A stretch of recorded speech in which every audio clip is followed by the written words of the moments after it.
Και μιας και με ρωτάτε τι ρετινόλη φοράω, σας κάνω λοιπόν βίντεο. Αυτή τη στιγμή έχω περάσει στο στάδιο της ρετινάλης. Ρετινόλη έβαζα πριν. Σας είχα κάνει λοιπόν σχετικό βίντεο που χρησιμοποιήσω της La Roche-Posay, η οποία ήταν εξαιρετική.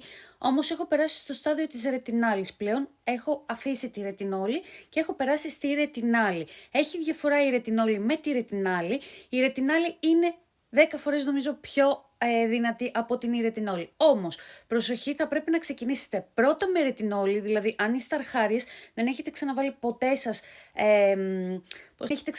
σας, τη ρετινόλη στη ζωή σας, θα ξεκινήσετε λοιπόν με ρετινόλη και μετά όταν θα μάθει το πρόσωπό σας και θα εξοικειωθεί λοιπόν με τη ρετινόλη, θα περάσετε στη ρετινάλη. Εγώ λοιπόν αυτή τη στιγμή χρησιμοποιώ την Seoul 1988, είναι κορεάτικη, η οποία παιδιά είναι εξαιρετική και μάλιστα λέει πως μέσα σε 7 μέρες εξαλείφει τα πάντα.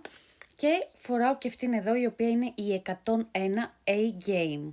Αυτές τις δύο λοιπόν έχω, μία θα βάλω τη μία, μία θα βάλω την άλλη. Εννοείται δεν ξαναλέω παιδιά, έχω γίνει πάρα πολύ κουραστική, δεν ξεχνάμε ποτέ το αντιλιακό μας. Αν βάλουμε το βράδυ ρετινόλη που μπαίνει μόνο βράδυ ρετινόλη, μην πάει καμία και μου τη βάλει πρωί.